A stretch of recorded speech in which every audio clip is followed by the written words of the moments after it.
A love story turned horrific, a samurai sword and a beheading. This isn't a plot of a horror film, but a real-life tragedy that unfolded in the quiet streets of San Carlos, California. In the heart of this chilling tale are two former lovers, Jose Rafael Solano Landaeta and Karina Castro. Once sharing a love deep enough to conceive a child, their relationship spiraled into a deadly conflict. A conflict so intense it led Landaeta, a 34-year-old man, to commit an act so gruesome it's hard to fathom. He was convicted of beheading his ex-girlfriend, the mother of his 1-year-old daughter, using a samurai sword.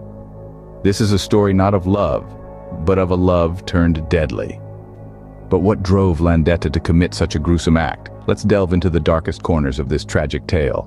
Landaeta's defense painted a picture of a man driven to the brink, but the prosecution saw a different story. The courtroom was a battleground of clashing narratives. On one side, the defense. They argued that Landaeta was a man cornered, acting in self-defense. A man who, grappling with mental health issues, saw no other way out. They painted a picture of Castro as the aggressor, alleging she brandished knives, which mysteriously never surfaced, and even threatened to harm Landaeta's family. They claimed she told him she'd put a hit on his mother, a chilling threat if there ever was one. But the prosecution presented a starkly different tale. They argued vengeance as the driving force behind this macabre act. The motive, they said, was born out of a bitter and violent web of love and resentment. The court was shown a disturbing glimpse into the couple's private lives, where their arguments played out on social media platforms. Instagram and Snapchat, once the playgrounds of their love, were now the stages of their downfall. Castro allegedly threatened to expose Landaeta's dark secret, alleged sexual encounters with an underage girl. On his part, Landaeta sent her intimidating emojis, a ninja and blood, and threatened to take away their daughter. As the courtroom absorbed the conflicting narratives, the palpable tension was a stark reminder of the dark underbelly of a love gone awry. Yet, the most chilling evidence was yet to come. On that fateful day, the quiet streets of San Carlos were stained with a horrifying sight. The tranquility was shattered by a heated argument that erupted outside an apartment. The subjects of the dispute were Jose Rafael Solano Landaeta and his ex-girlfriend, Karina Castro. The altercation grew increasingly intense, culminating in an act of unimaginable brutality. Eyewitnesses recall with chilling clarity how Landaeta returned to his car, only to emerge wielding a samurai sword. A weapon so incongruous in the peaceful streets of San Carlos, it seemed as though time stood still. And then, in a flash of steel and a spray of scarlet, the unthinkable happened. Landaeta, in a gruesome act of violence, beheaded Castro.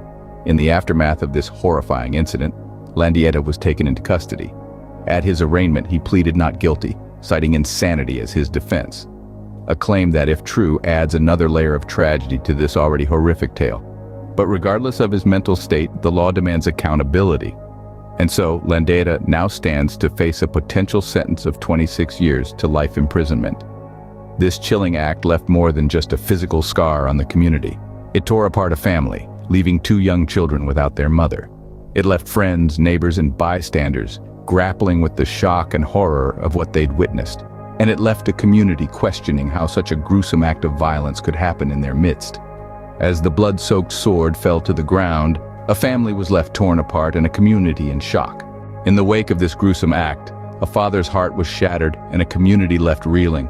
Martin Castro, the bereaved father of the victim, stood before reporters outside the San Mateo courthouse, his words echoing the hollow relief and lingering sorrow that had taken root in his heart.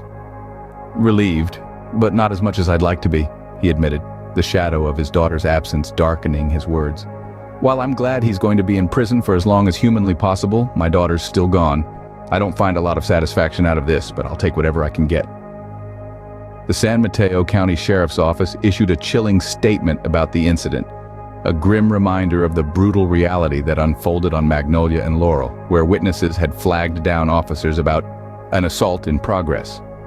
As the gavel fell in the courtroom, one thing was certain: no verdict could bring back Karina Castro, nor erase the horrors that unfolded that fateful day in San Carlos.